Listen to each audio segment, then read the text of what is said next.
Good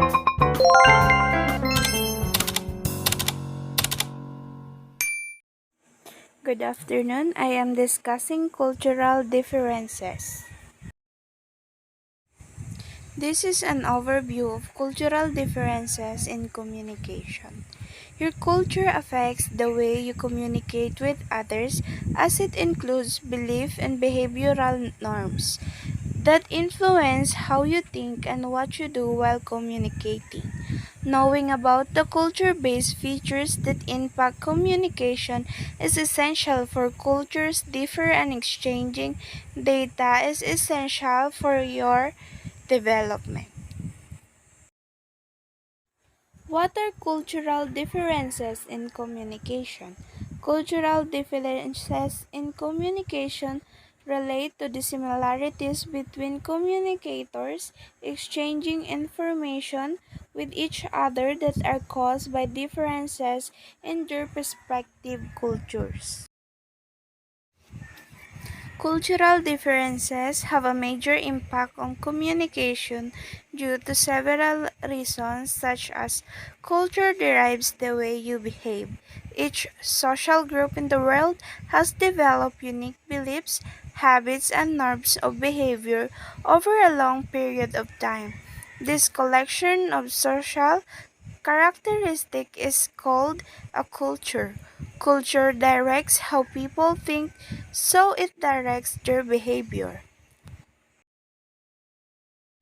Communication is an important form of behavior.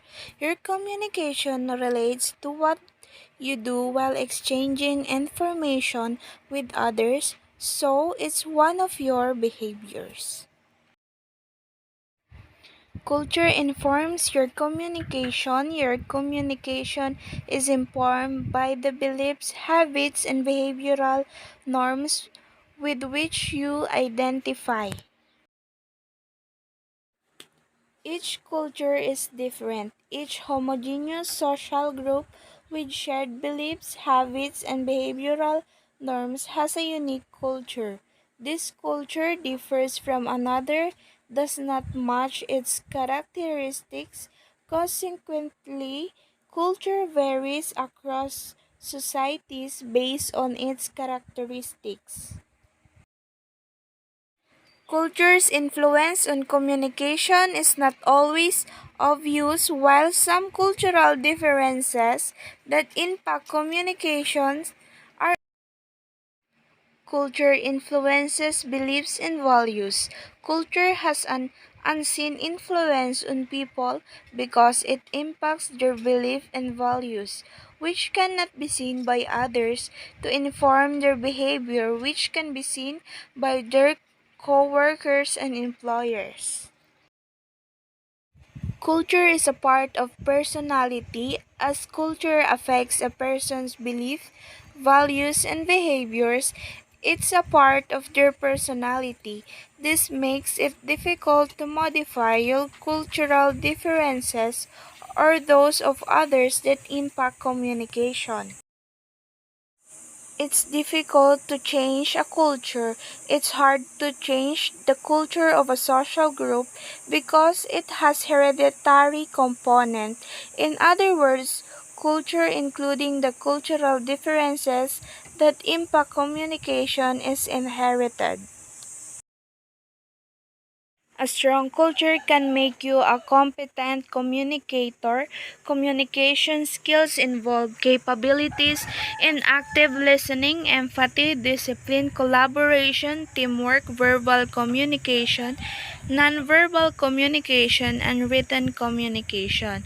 These proficiencies enable you to tailor your communication to suit different audiences, solve issues, and achieve shared targets. Cultural differences can be difficult to bridge. It's easier to ignore the existence of cultural differences when communicating to achieve corporate goals. However, they can be difficult to overcome because each culture based dissimilarity is a part of communicators' personality.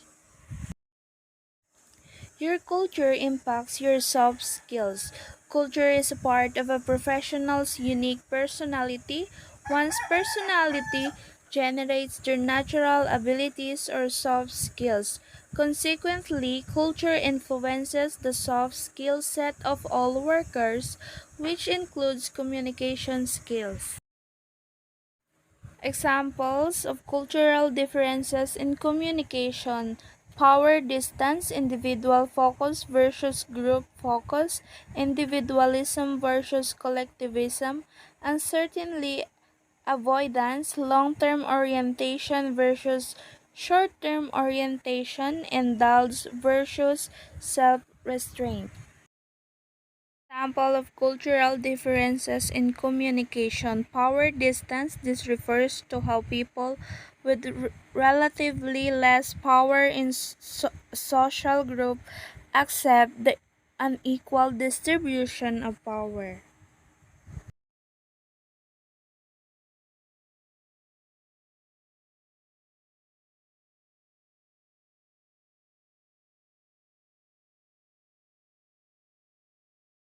Individual focus versus group focus.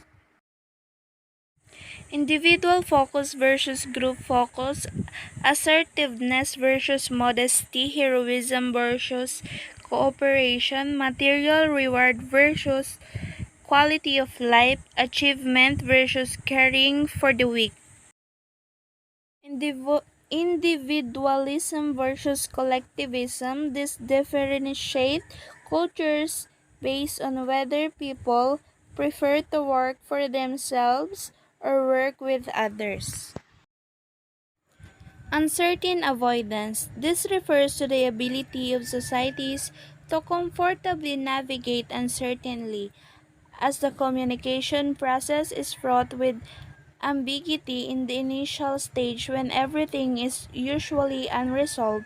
A communicator with more uncertainty avoidance would be less effective in navigating concerns and sharing informations than one with less uncertainty avoidance. Long-term orientation versus short-term orientation. These dimensions refers to whether people value short-term or long-term goals and achievements.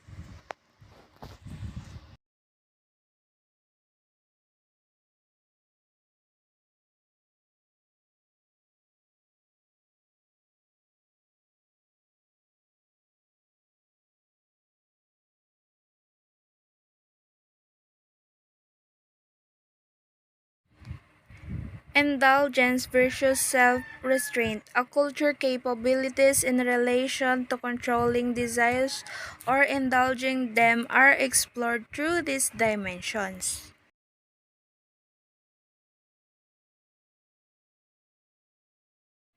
Tips for intercultural communication.